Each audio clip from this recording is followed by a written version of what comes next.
ہمیں جو موضوع دیا گیا وہ حقوق العباد اور احسان۔ سب سے پہلے تو حق کی تعریف سمجھنا ضروری ہے۔ بعض الفاظ ہمارے مابین اتنے عام ہوتے ہیں کہ ہم روز مرہ ان کو استعمال کر رہے ہوتے ہیں، لیکن اکثر اوقات ایسا ہی دیکھا گیا ہے۔ میری تقریباً 32 ایئرس کی تبلیغ کی عمر ہے، 32 سال ہو گئے مجھے اس فیلڈ میں کام کرتے ہوئے مسلسل، اللہ کے فضل و کرم سے۔ اپنا کوئی کمال نہیں، اللہ کا فضل ہے، کسی کو استقامت دے دے کسی بھی چیز پر تو اللہ کی کمال ہے۔ ہم نے محسوس کیا کہ ہم لوگ سنتے ہیں چیزوں کو، لیکن جب تک ضرورت نہ ہو اس کی حقیقت اور تحقیق اور اس کی مطلب جو کمیت ہے، ماہیت ہے، اس تک نہیں پہنچ پاتے۔ مثلا جھوٹ کسے کہتے ہیں؟ اب اگر جھوٹ کی شرعی تعریف ہم سے پوچھی جائے گی ہم سوچ میں پڑیں گے۔ ظلم کسے کہتے ہیں؟ لالچ کسے کہتے ہیں؟ غصے کی تعریف کیا ہے؟ ابھی کتنے کامن ورڈز ہیں اور کامن چیزیں جو ہمارے درمیان ہیں، لیکن ہمیں تھوڑا سا مسائل ہو۔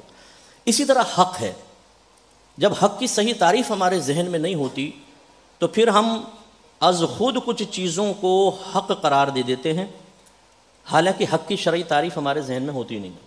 یہ بھی پھر بالکل ایسے ہی ہو جائے گا جیسے میں کہوں چونکہ میں پکشو ہوں اس لیے آپ سب سے افضل ہوں۔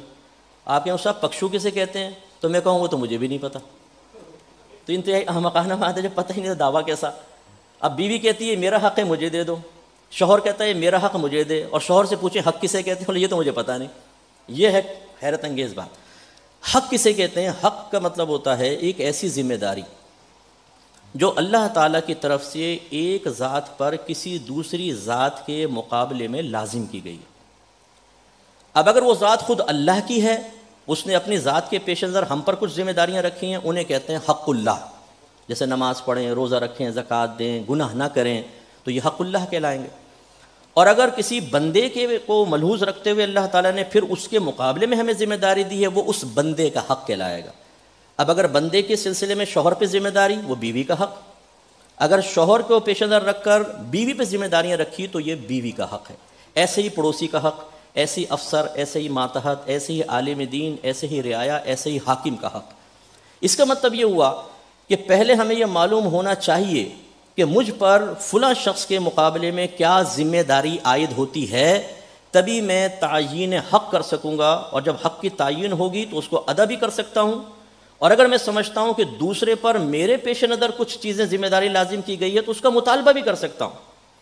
یہ ہماری میجر مسٹیک ہے، اسی وجہ سے خرابیاں پیدا ہوتی ہیں کہ ہم اس ذمہ داری کا تعین از خود کر لیتے ہیں۔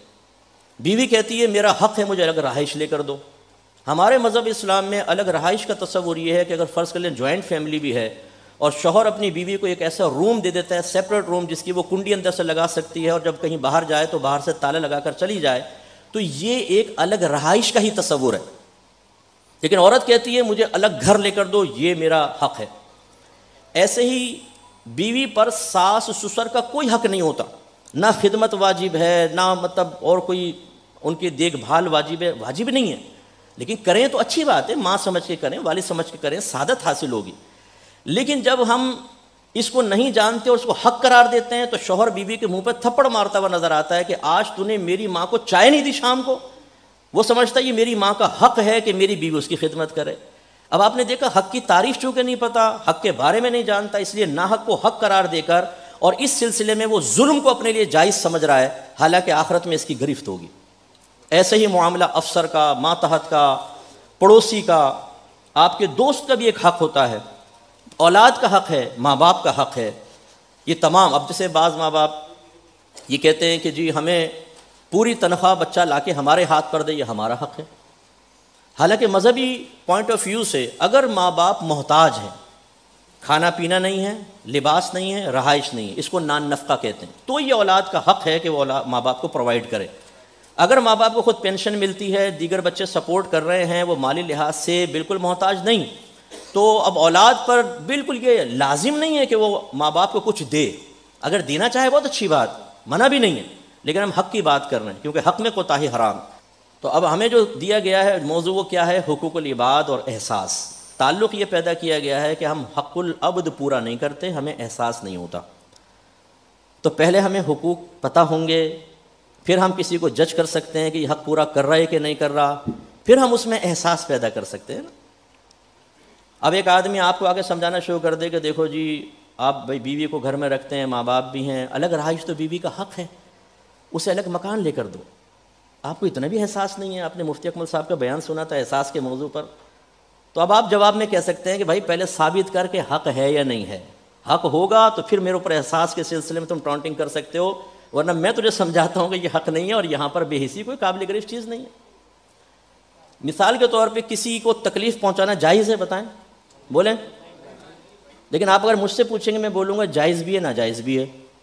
اگر اجازت شرع کے ساتھ ہے تو بالکل جائز ہے. آپ کیس لڑتے ہیں, کسی کو آپ جیل کروا دیتے ہیں, کسی کو پھانسی کروا دیتے ہیں, اور آپ جائز کر رہے ہوتے ہیں جیسے آپ کیس لڑ رہے ہیں, اس کو تکلیف ہوتی ہے کہ نہیں ہوتی؟ اس کا پورا خاندان ہرٹ ہوتا ہے کہ نہیں ہوتا؟ کتنے لوگ تو آپ کو گالیاں دیتے ہوں گے باہر نکل کر, ججوں کو گالیاں دیتے ہوں گے, جو مطلب پھنستا ہے وہ ایسے ہی کرتا ہے, جس پہ آپ مالی جرمانہ عائد کر دیتے ہیں تو وہ تو زمین سے آسمان ایک کر دیتا ہے, برا بھلا کہتا ہے, بد دعائیں دیتا ہے. اب آپ نے تکلیف پہنچائی, بتائیں آپ کو آخرت میں سزا ملے گی کہ نہیں ملے گی؟ نہیں ملے گی. کیوں؟ یہ اجازت شرع کے ساتھ ہے, یہ ناحق نہیں ہے.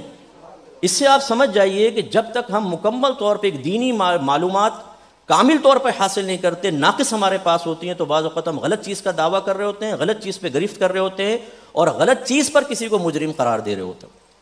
اس لیے فرسٹ اسٹیپ یہ ہے کہ ہم بالکل سنجیدگی کے ساتھ حقوق کے بارے میں جانیں کہ اللہ کے حق کیا کیا ہیں اور بندے کے کیا ہیں.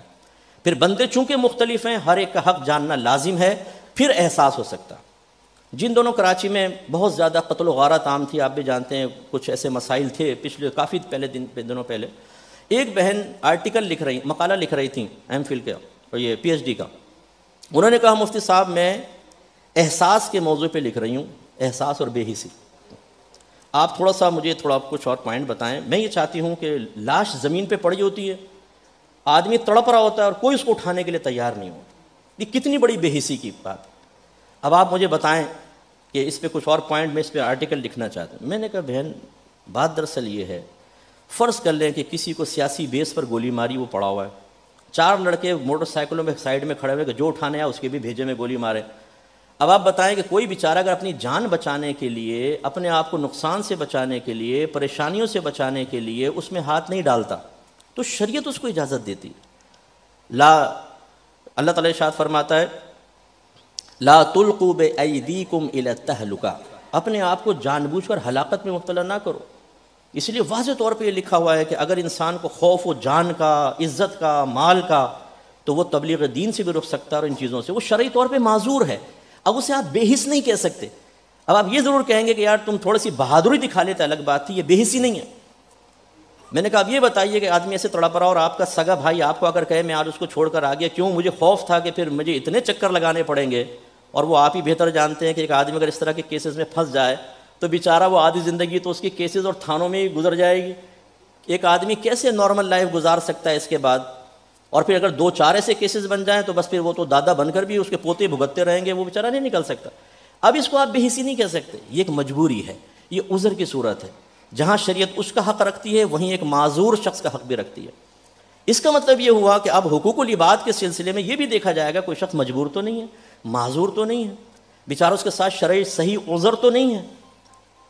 ماں باپ محتاج ہیں, بیٹا خود بے روزگار ہے, وہ کچھ نہیں دے سکتا, اس کے اپنے پاس کھانے پینے کو نہیں ہے. آپ اسے کھڑا کر کے کہیں تمہیں پتہ ہے کہ ماں باپ کا کتنا بڑا حق ہوتا ہے بیٹا, ماں باپ کو کھلانا, ان کا لباس, ان کے رہائش کی ذمہ داری تمہارے اوپر ہے, تم کیسے بے حس آدمی ہو کہ تم ماں باپ کی خدمت نہیں کر رہے؟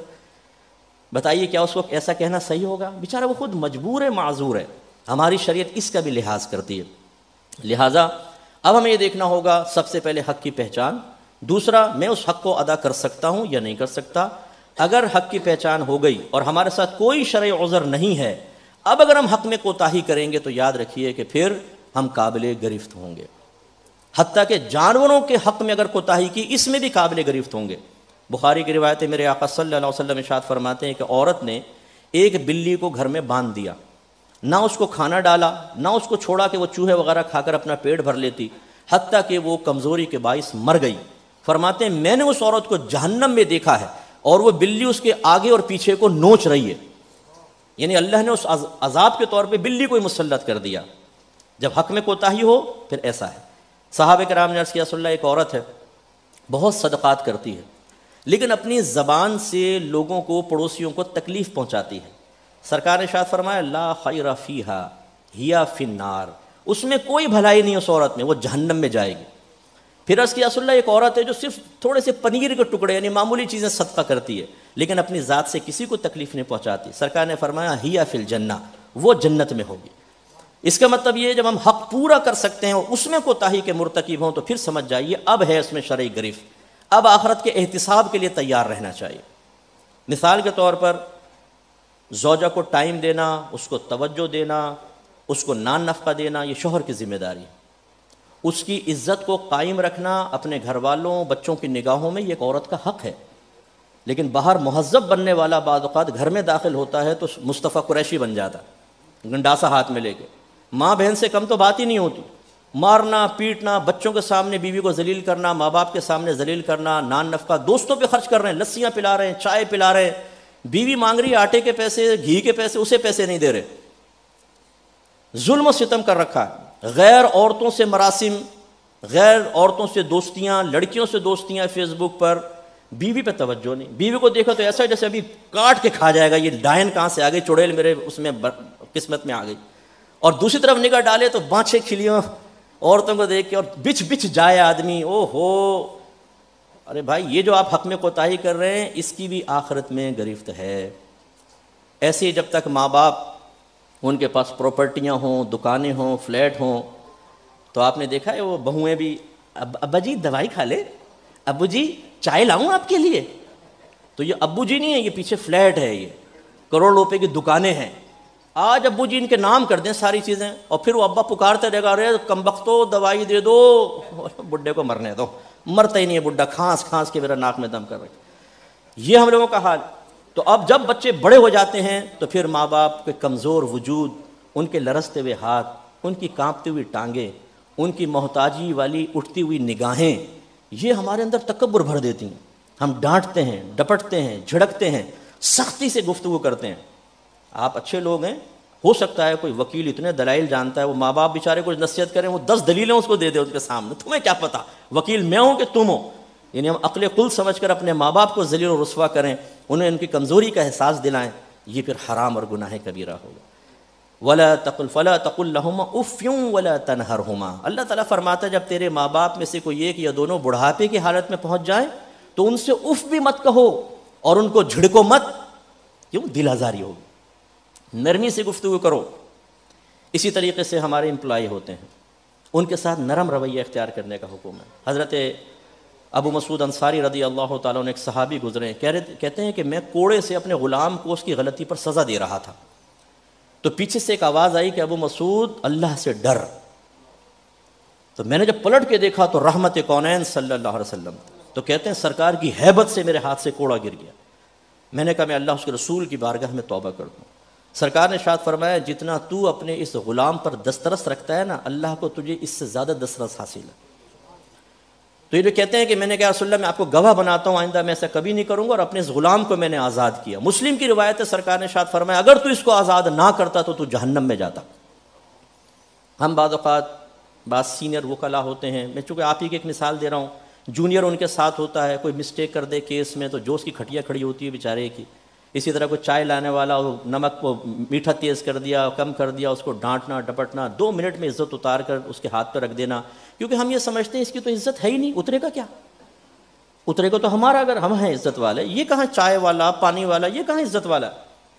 حضرت ابو ذر غفاری رضی اللہ تعالیٰ عنہ کتنے بڑے صحابی ہیں، جلیل القدر صحابی ہیں، بہت متقی پرہیزگار اور تاریخ دنیا صحابی تھے. یہ کہتے ہیں کہ میرا ایک حبشی غلام تھا، اس نے کوئی غلطی کی تو میں نے اس کو آر دی، اے حبشن کے بیٹے، یہ بول دیا میں نے. نبی کریم صلی اللہ علیہ وسلم نے سن لی، میرے قریب آئے، فرمایا ابو ذر ابھی تک آپ میں زمانے جاہلیت کا تھوڑا سا اثر باقی.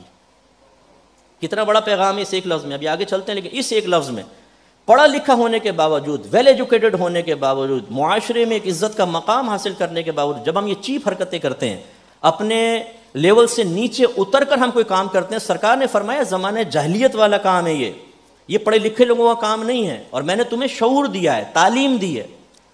پھر سرکار نے فرمایا کہ ابو ذر یہ غلام تمہارے بھائی ہیں، جو تم کھاؤ انہیں بھی کھلاؤ، جو تم پہنو انہیں بھی پہناؤ.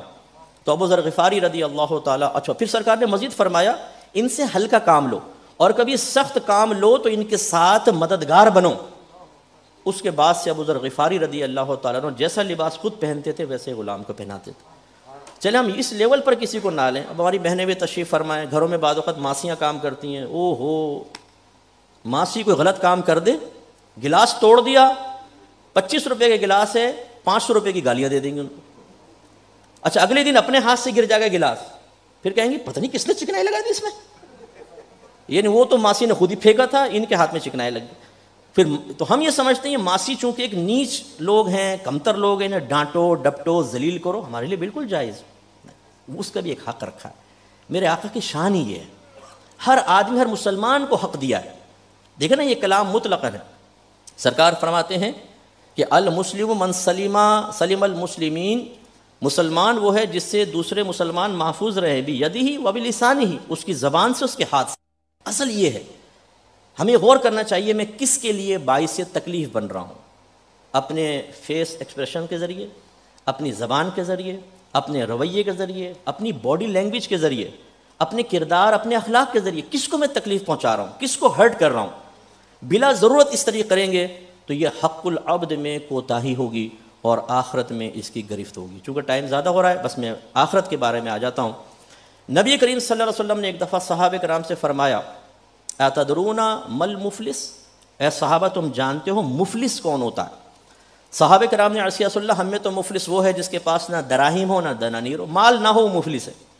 سرکار نے فرمایا لیکن میری امت کا مفلس وہ شخص ہوگا جو بروز قیامت نماز, روزہ اور زکوٰۃ لے کر آئے گا, لیکن اس نے کسی کو گالی بکی ہوگی, کسی پر ظلم کیا ہوگا, کسی پر بہتان لگایا ہوگا, کسی کا مال کھایا ہوگا, کسی کو مارا ہوگا. تو سرکار فرماتے ہیں اس کی کچھ نیکیاں یہ لے جائے گا, کچھ نیکیاں وہ لے جائے گا.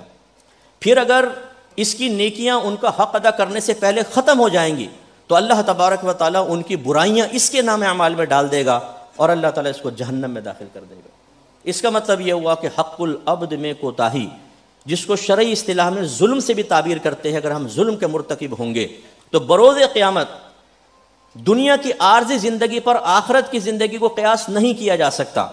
یہاں کی عارضی عزت ضروری نہیں ہے کہ آپ کے لیے آخرت میں دائمی عزت کا سبب بنے.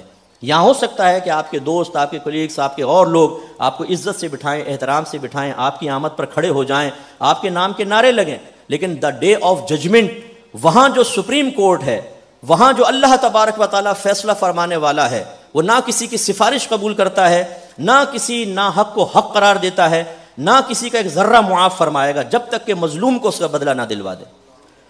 اللہ پہ کوئی کچھ بھی لازم نہیں کر سکتا, وہ قادر مطلق ہے. لیکن میرے آقا فرماتے ہیں اللہ نے اپنے اوپر لازم کر لیا ہے کہ جب تک ظالم سے مظلوم کو حق نہ دلوائے اس ظالم کو نہیں چھوڑے. تو بس آخر میں یہ وقت احتساب ہے. ہم بعض اوقات ایک ایسی لائف گزار رہے ہوتے ہیں کہ جس میں ہمیں بظاہر, جیسے سمندر کے اندر شارک سب سے پاورفل ہے, ویل بھی ہے لیکن شارک اس سے بھی پاورفل ہوتی ہے. جنگل میں شیر ہے, اسے کسی کا خوف نہیں کہ مجھے کچھ ہوگا. درشی پڑھ دیا, اللہم صلی علی سیدنا و مولانا محمد و علی آل سیدنا و مولانا محمد و آلہ و بارک وسلم.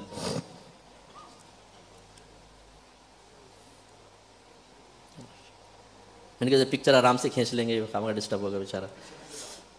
تو بس آخری چند کلمات میرے یہ ہیں کہ آپ کو مجھے غور کرنا چاہیے. بعض اوقات ہم ایک ایسی پوزیشن میں آ جاتے ہیں کہ اپنے آپ کو دنیاوی لحاظ سے بالکل سیف اینڈ سیکور تصور کر, مجھے کوئی چھو نہیں سکتا, میرے خلاف کوئی چل نہیں سکتا, ہمارا گروپ بڑا پاورفل ہے, الیکشن ہو رہے ہیں نا, اس میں جو پاورفل ہو جائے گا وہ بڑے چوڑا ہو کے چلے گا نا, ہارنے والوں کے سامنے تھوڑا سا وہ سمجھے گا کہ شاید اب ہمیں تو سب کچھ حاصل ہو گیا. لیکن جیسے ہی مریں گے یہ کالے کوٹ, یہ ٹائیاں, پینٹیں سب اتار لی جائیں گی, اور قبر میں ساتھ میں پپو پان والا ادھر ہوگا اور ٹیٹا دودھ والا ادھر ہوگا, ان کے درمیان ہی لٹایا جائے گا, ہمارا کوئی الگ مزار تو نہیں بنے گا. پھر سارے دوست یہیں رہ جائیں گے. اب ہمارا شروع ہوگا حساب و کتاب, کس کس پر ظلم کیا تھا, بیوی کو کتنا مارا تھا, کتنا جھڑکا تھا, کتنا ذلیل کیا تھا. بیوی ہوگی تو اس سے حساب شروع ہو جائے گا کہ تم نے شوہر کا کتنا غریبان پہ ہاتھ ڈالا تھا, کتنا ماں بہن کی گالیاں دی تھیں, کتنا جھاڑا تھا, کتنا اونچی آواز میں شوہر سے گفتگو کی تھی, اس کا حساب, کتنوں کا مال دبایا تھا. اور بڑی معذرت کے ساتھ ہو سکتا ہے کوئی کیس ویس نہیں بنا دیجیے گا مجھ پہ بھائی, کوئی لفظ ایسے بول دے. آپ وکلا بہت سخت خطرے میں ہیں آخرت کے اعتبار سے. میں آپ کا بھائی ہوں اس لیے میں آپ کو ایک مشورہ دے رہا ہوں, مطلب برا نہیں مانیے گا, ہمیشہ کسی کی نصیحت سے برا نہ مان. آپ اگر مجھے نگاہ حقارت سے دیکھیں گے نا تو پھر آپ کہیں گے یہ کہاں سے ہمیں نصیحت کر رہا ہے, اور اگر آپ مجھے تھوڑا بھی احترام دیں گے تو آپ کہیں گے مصطفیٰ آپ بات رکھیں، سمجھ میں آئے گی تو قبول کریں گے ورنہ رد کر دیں گے۔ ہمارے سامنے بہت سارے کیسز آتے ہیں، ہم جانتے ہیں یہ شخص ظالم ہے، لیکن ہم برٹش لاء کے تحت ایسے سے نکات نکال کر اس کو موقع فراہم کرتے ہیں کہ تم یہاں سے باہر نکلو اور کرائم کرو۔ جتنے کرائم بعد میں کرے گا ہمارے اس کوپریشن کی وجہ سے اس کا گناہ جاریہ ہمارے نام اعمال میں، جتنے مرڈر کرے گا، جتنا لوٹے گا، سب ہمارے نام اعمال میں۔ اسی طریقے سے اگر خدا نخواستہ کسی مظلوم کو، کیونکہ بعض وکلا ماشاءاللہ اللہ نے بڑی زبان کی روانی، بہت ذہن کی تیزی دی ہوتی ہے، ایسے دلائل آتے ہیں سامنے والے کو کیسے رد کرنا ہے، یہ دلیل وہ دلیل، یہ کیس، یہ مثال وہ مثال، مظلوم 20-20 سال جیل میں پڑا ہوتا ہے بلا کسی قصور کے، اور ہم جانتے ہیں کہ ہم نے اس کو اندر کروایا ہے۔ ظالم باہر، مظلوم اندر۔ دیانتداری سے ہمیں سوچنا چاہیے کیا اس مظلوم کی آہیں بد دعائیں، اس کے گھر والوں کی تکلیف، اس کے فوائد سے جو ہم نے گھر والوں کو محروم کیا، کیا اس پر آخرت میں کوئی حساب کتاب نہیں ہوگا؟ کیا ہم اللہ کی بارگاہ میں جا کے وہاں بھی چوڑے ہو کے کھڑے ہو کے چرف زبانی سے ایسے دلائل دے لیں گے کہ معاذ اللہ کو قائل کر لیں گے؟ نہیں۔ بعد اوقات جج بھی جانتا ہے کہ یہ غلط قسم کے، مطلب یہ صحیح نہیں ہے، کیس کمزور ہے، لیکن وہ برٹش لاء کے تابع ہیں، انہیں کرنا ہی پڑتا ہے۔ جیسے عورتیں خلا کا کیس دائر کر دیتی، نبی کریم نے ارشاد فرمایا شیطان عصر کے ٹائم میں اپنا ایک تخت لگاتا ہے اور تمام شیاطین آ کر تمام دن کی رپورٹ دیتے ہیں۔ مختصر یہ کہ ایک آتا ہے کہ میں نے یہ کام کیا، شیطان کہتا ہے تو نے کوئی بڑا کام نہیں کیا۔ ایک آتا ہے کہتا ہے کہ میں نے 2 میاں بیوی میں جھگڑا کروایا حتیٰ کہ طلاق کروا دی۔ شیطان کھڑو کے سینے سے لگاتا اور کہتا ہے تو نے کام کیا، تو نے کام کیا، خوش ہو جاتا ہے۔ اب یہ خلا کے کیس دائر کرتی ہیں خواتین، آپ تو اچھے لوگ ہیں، میں ان کی بات کر رہا ہوں جو ایسا کرتے ہیں نا، آپ تو اچھے لوگ۔ وکیل کہتا ہے تمہیں ایسے کیسے جان چھوٹے گی تمہاری؟ تم کہو کہ شوہر جواری ہے، زانی ہے، مارتا ہے، پیٹتا ہے، غیر عورتوں سے تعلقات ہیں، بہن ورنہ تمہیں نجات نہیں مل سکتی۔ وہ کہتی ہے بھائی میں تو سب کچھ آپ کے حوالے کر چکی ہوں، جان چھڑانا میرا مقصد ہے اور اس کے لیے عملی کارروائی آپ کی مہارت پہ موقوف۔ بھائی کہتا ہے فکر نہ کریں، پہلے 50 گھر برباد کر چکا ہوں بہن جی، 51واں بھی کر لیں گے۔ اور وہ طلاق کروا دیتے ہیں، خلا کرواتے ہیں۔ جج مجبور ہوتا ہے، سامنے جو دلائل رکھے جائیں گے اس کے مطابق فیصلہ کرے گا۔ بروز قیامت ہو سکتا ہے ان جج صاحب سے بھی پوچھا جائے، لیکن وکیل جانتا ہے میں غلط جھوٹ بول کر اور یہ خلا کروا رہا ہوں۔ ہماری شریعت کے اعتبار سے یہ فسخ نکاح، اصل میں تو فسخ نکاح ہوتا ہے، خلا تو لوگوں کی لینگویج میں عام چل رہا ہے، یہ نافذ ہی نہیں ہوتا۔ وہ عورت اسی آدمی کی منکوحہ رہے گی، یہ خلا نافذ ہی نہیں ہوگا، وہ اس کے رشتے سے نہیں نکلے گی۔ لیکن ہمارا کورٹ سے اس کو فیصلہ دینا اس کو ثابت کرتا ہے کہ تمہارا نکاح ختم، وہ دوسرے آدمی سے نکاح کرتی ہے حالانکہ پہلے کی منکوحہ ہے، اور بچے بھی پیدا ہوتے ہیں۔ کیا اس پر آخرت میں کوئی گرفت نہیں ہوگی؟ یہ میں آپ سے گزارش کرتا ہوں بس آخر میں، کبھی آپ کو محسوس ہوا ہو کہ میں نے کچھ غلط کر دیا، خدا را اس کا تدارک کر لیں۔ اس سے پہلے کہ سیٹھ جی کو فکر تھی 1-1 کے 10-10 کیجئے، موت آ پہنچی کہ صاحب جان واپس کیجئے۔ کوئی بھی ہم میں سے کبھی بھی مر سکتا ہے۔ بعض تو ڈر کی وجہ سے ٹیسٹ ہی نہیں کرواتے، جا کے شوگر نکل آئے گی، ٹینشن ہو جائے گا خواہ۔ بیماریاں پل رہی ہیں ہمارے اندر، کسی بھی وقت ہارٹ فیل ہو سکتا ہے، دماغ کی رگ پھٹ سکتی ہے، موت آ سکتی ہے، ایکسیڈنٹ ہو سکتا ہے۔ توبہ کی توفیق بھی نہیں ملے گی۔ اللہ نہ کرے ایسا نہ ہو کہ ایسی ناگہانی آفت میں آئیں کہ ہم وصیت تک نہ کر سکیں، ہم نصیحت نہ کر سکیں، ہم مر جائیں۔ بس یہ آخری میری بات یہی ہے کہ ہم نبی سے محبت کا دعویٰ تو کرتے ہیں کہ مجھے اپنے نبی سے محبت ہے، ہم نعرے لگاتے ہیں غلام یہ رسول میں موت بھی قبول ہے، جو ہو نہ عشق مصطفیٰ تو زندگی فضول ہے۔ بہت اچھی بات ہے، لیکن اگر ایک آپ کا اسسٹنٹ ہو جو مطلب باہر کے کاموں کے لیے بھی رکھا ہے، دیگر آپ کہیں فائل اٹھا کے لاؤ، بولا ٹائم نہیں ہے، اچھا چائے لا، موڈ نہیں ہے، ادھر آ کے بیٹھ ذرا میرے ساتھ دے، بولا ابھی تو میں باہر جا رہا ہوں ذرا کھانے پینے کا، پھر آؤں گا۔ آپ اس کو رکھیں گے اپنے ساتھ؟ کیا وہ اچھا آدمی ہے؟ کیا وہ اس قابل ہے کہ آپ کے پاس رہے، آپ اس کو سیلری بھی دیں، یا یوں کریں گے ایک سیلری وتھ بونس دے دیں گے اس کو؟ نہیں نا۔ اس کا مطلب یہ ہو ماشاءاللہ پڑھے لکھے سمجھدار لوگ ہیں، اگر ہم کسی کی اطاعت اور کسی کی غلامی میں آتے ہیں تو آقا کا کہنا مانیں گے تو ہی اچھے غلام اور اچھے مطیع و فرما بردار کہلائیں گے۔ یہ نہیں ہے کہ دعویٰ غلامی ہو اور زندگی اپنی مرضی کے مطابق گزاریں۔ ایسا ہو تو آپ تو زوجہ کو گھر میں نہ رکھیں۔ اپنی اولاد کے بارے میں ہم کہیں گے پتہ نہیں تو میرے اولاد بھی ہے کہ نہیں ہے، ہم دوستوں کو چھوڑ دیں گے، یار تم کیسے آدمی، ہماری کوئی بات تو مانتے ہی نہیں ہو۔ تو پھر نبی کریم صلی اللہ علیہ وسلم کے بارے میں کیا خیال ہے؟ اللہ نے واضح فرمایا قل ان کنتم تحبون اللہ فاتبعونی، اے حبیب ان سے فرمائیے اگر تم اللہ سے محبت کا دعویٰ کرتے ہو تو میرا حکم مانو۔ یہ ہوا کیا تھا؟ ہجرت سے پہلے نبی کریم کاشان اقدس سے باہر نکلے، کفار کو بتوں کی عبادت کرتے ہوئے پایا۔ سرکار نے فرمایا تم ایسا کیوں کرتے ہو؟ کہنے لگے اس لیے تاکہ بتوں کی عبادت کے ذریعے اللہ ہم سے خوش ہو کے ہمیں اپنا مقرب بنا لے، ہم سے محبت کرے، ہمیں محبوب بنا لے۔ مقصد کتنا اچھا ہے، لیکن طریقہ، اس پر یہ آیت نازل ہوئی، قل ان کنتم تحبون اللہ، اے حبیبی نے فرمائیے اگر تم اللہ سے محبت کا دعویٰ کرتے ہو، معیار کیا ہے، کرائٹیریا کیا ہے، اس کا اسٹینڈرڈ کیا ہے، اللہ تبارک و تعالیٰ کا قائم کردہ نظام کیا ہے، فاتبعونی، میرا حکم مانو۔ فائدہ کیا ہوگا؟ یحببکم اللہ، اللہ تم سے محبت فرمانے لگے گا، ویغفر لکم ذنوبکم، اور تمہارے تمام گناہوں کی بخشش کر دی جائے گی۔ تو اب ہمارا مسئلہ یہ ہے کہ ہم کہتے ہیں محبت صرف زبان تک ہو، اس سے زیادہ نہیں۔ اگر ہمیں اطاعت کی طرف بلایا جائے ہمارا موڈ خراب ہو جاتا ہے، اگر ہمیں کوئی ایسی بات کہی جائے جس کو ہم اپنی شان کے خلاف سمجھتے ہیں، یار یہ ہو سکتا ہے بعض لوگ باہر نکل کے کہیں یار بہت سخت بیان تھا، ایسا نہیں ہوتا، اتنا سخت بیان نہیں ہوتا، تھوڑا نرمی چاہیے، نرمی۔ تو ناراض مت ہوئیے گا، ہم تو شریعت بیان کرنے کے لیے آپ کے سامنے آئے، نہ آپ کو خوش کرنا مقصود ہے نہ اپنے میزبان کو، کیونکہ آپ مجھے کیا دے سکتے ہیں؟ میں اللہ کے لیے کام کر رہا ہوں اور اللہ سے ہی ریوارڈ مجھے چاہیے۔ ہمارا علماء کا کام یہ ہے، کسی بھی سٹیج پر ہوں، ہاں میں اخلاقیات کو قائم رکھوں گا، میں آپ کو ہرٹ نہیں کروں گا، میں آخر میں بلکہ معذرت کے جملہ بھی کہہ دیتا ہوں، میری کسی بات سے آپ ہرٹ ہوئے ہو تو میں معذرت چاہتا ہوں، لیکن جو کچھ کہا اس پہ غور کیجئے۔ ہم اہل سنت کا مسئلہ یہ ہے، نبی کا کہنا ماننے کے لیے تیار نہیں ہے۔ نبی کی میلاد کی محفل سجائیں گے، ہم نعت خوانی کی محفل رکھیں گے، لائٹنگ کریں گے، دیگیں پکائیں گے، لیکن جب سرکار کا حکم ماننے کی باری آئے گی، شریعت پہ چلنے کی باری آئے گی، تو ہم کوئی ادھر دیکھے گا، کوئی ادھر دیکھے گا۔ تو کیا ایسا ہی نہیں ہے کہ کفار نے ایک چیز اختیار کی اچھا سمجھ کر؟ اللہ تعالیٰ نے فرمایا مقصود اچھا ہے، طریقہ ٹھیک نہیں۔ اسی طریقے سے یہ طریقے غلط نہیں ہیں، لیکن جو ہمارا معاملہ ہے کہ ہم ان چیزوں کو کافی سمجھ کر، اور اصل جو معاملہ ہے کہ نبی کریم کی اطاعت، آپ کا حکم ماننا، شریعت پر چلنا، اس کو ہم نے چھوڑ دیا۔ تو اگین اگر کسی سے کوئی ایسی محسوس کرتا ہے کہ میں نے حق میں کوتاہی کی ہے یا کر رہا ہوں، تو حق کو جان کر اس کے بارے میں سیکھیں کہ بیوی کے حقوق کیا ہیں، شوہر کے کیا ہیں، اپنے، کیونکہ آپ کو بچوں کو بھی سکھانا ہے، ان کی تربیت کرنی ہے، دوستوں کے حقوق کیا ہیں، امپلائی کے حق کیا ہیں، آپ کے افسر کا، آپ کی حکومت کا حق کیا ہے، رعایا کا حق کیا ہے، سب کو جاننا چاہیے۔ پھر اگر ہمیں محسوس ہو میں کوتاہی کا ارتکاب کر رہا ہوں، اللہ کی بارگاہ میں توبہ کریں، اپنے عمل کو آہستہ آہستہ چینج کریں۔ اگر محسوس ہو تو ایک دم تو آدمی چینج نہیں ہو سکتا، آہستہ آہستہ۔ ماحول بھی اثر انداز ہوتا ہے، آدمی چینج ہونا چاہتا ہے، ماحول نہیں بدلنے دیتا اس کو، آہستہ آہستہ آپ چینج ہوں گے تو انشاءاللہ اللہ تعالیٰ آپ کی مدد کرے گا۔ اور سابقہ زندگی میں کبھی کوئی کوتاہی اگر آپ کو محسوس ہو، آج رات کو تنہا لیٹ کر سوچئے گا کہ آپ فوت ہو چکے ہیں، آپ کو قبر میں رکھ دیا گیا، سب لوگ چلے گئے، اب آپ سے ایک ایک چیز کا حساب ہوگا۔ اب آپ لیٹ کر سوچ رہے ہیں قبر میں کس کس چیز کا حساب ہوگا، میں نے کیا کیا کوتاہیاں کی تھیں، آج آپ سوچ لیں گے، کل قبر میں آپ کو نہیں سوچنا پڑے گا، وہاں راحت ہے۔ آج آپ ہماری بات کو یا کسی بھی عالم کی بات کو نظر انداز کر کے کہ یار بس ٹھیک ہے دیکھی جائے گی، آپ اپنی زندگی گزاریں گے۔ ہم اپنے اس جرت مندی اور دلیر مندانہ قدم سے آخرت کو نہیں بدل سکتے، ہوگا پھر وہی کہ ہماری آخرت میں سخت گرفت ہوگی۔